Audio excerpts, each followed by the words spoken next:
cross-reference them within a millimetre using my ordnance survey maps, I simply cannot find the location. You'd think there would be marks to serve as some evidence.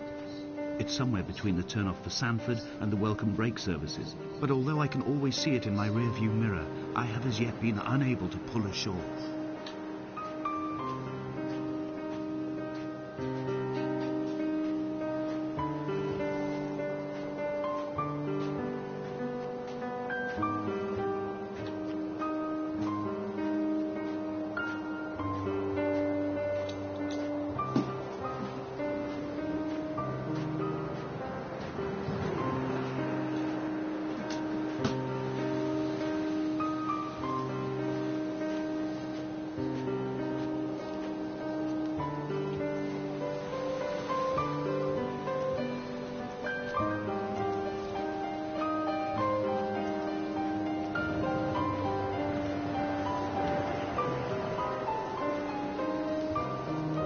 I had kidney stones and you visited me in the hospital. After the operation, when I was still half submerged in anesthetic, your outline and your speech both blurred. Now my stones have grown into an island and made their escape, and you have been rendered opaque by the car of a drunk.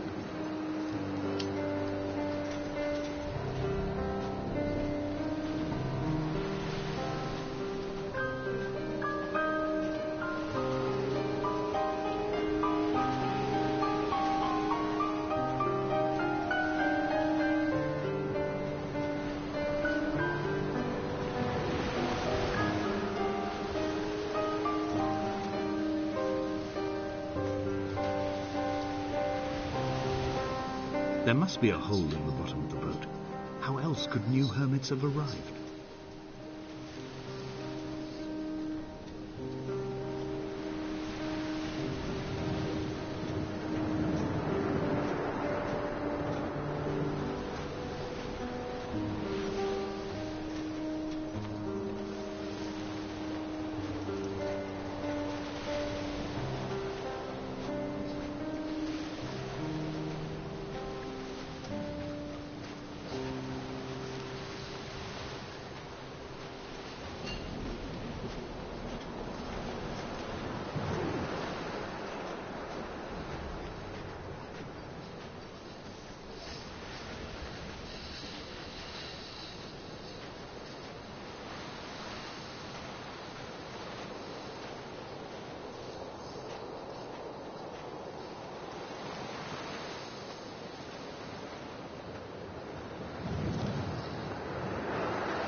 Begun to climb, away from the sea and towards the centre. It is a straight line to the summit, where the evening begins to coil around the aerial and squeeze the signals into early silence. The bothy squats against the mount to avoid the gaze of the aerial. I too will creep under the island like an animal and approach it from the northern shore.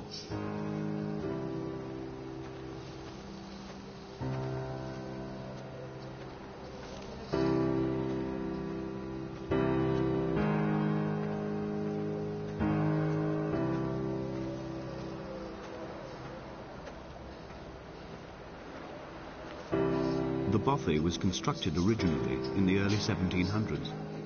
By then, shepherding had formalized into a career. The first habitual shepherd was a man called Jacobsen, from a lineage of migratory Scandinavians. He was not considered a man of breeding by the mainlanders. He came here every summer whilst building the bothy, hoping eventually that becoming a man of property would secure him a wife and a lineage. Donnelly records that it did not work. He caught some disease from his malcontented goats and died 2 years after completing it. There was no one to carve white lines into the cliff for him, either.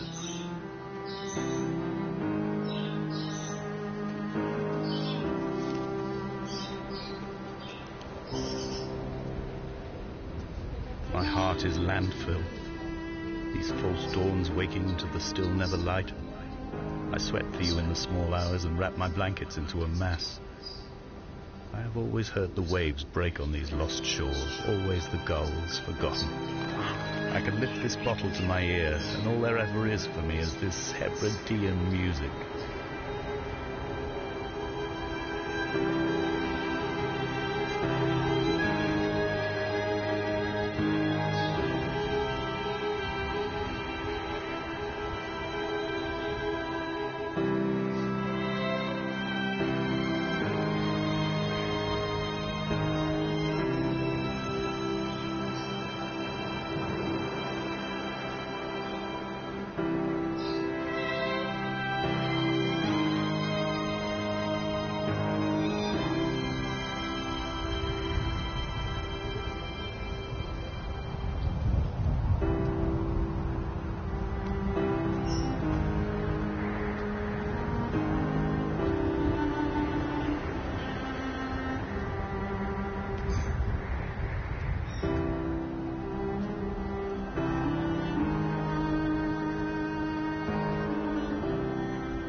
In a footnote, the editor comments that at this point Donnelly was going insane as syphilis tore through his system like a drunk driver.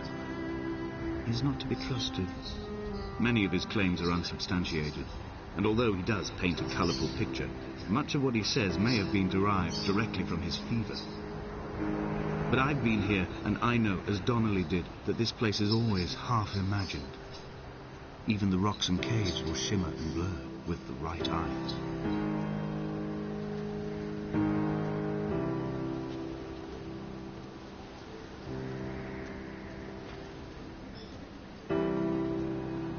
They found Jakobsen in early spring. The thaw had only just come.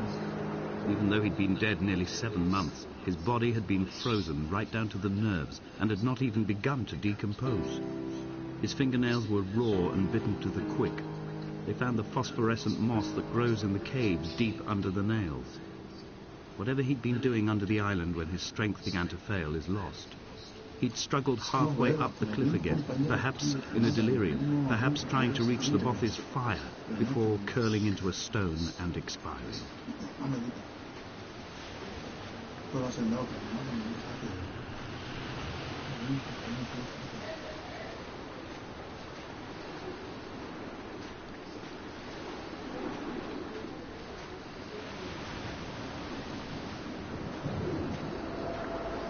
Climbing down to the caves, I slipped and fell and have injured my leg.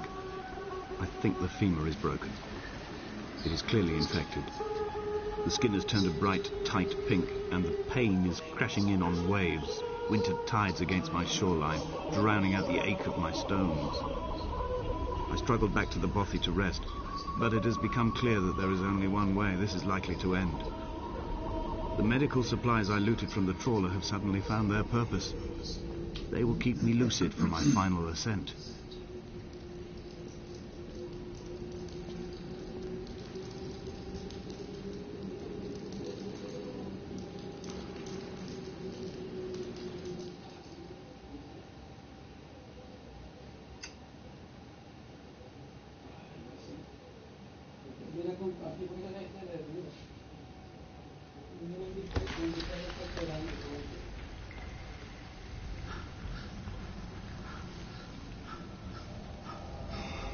Donnelly's addiction is my one true constant.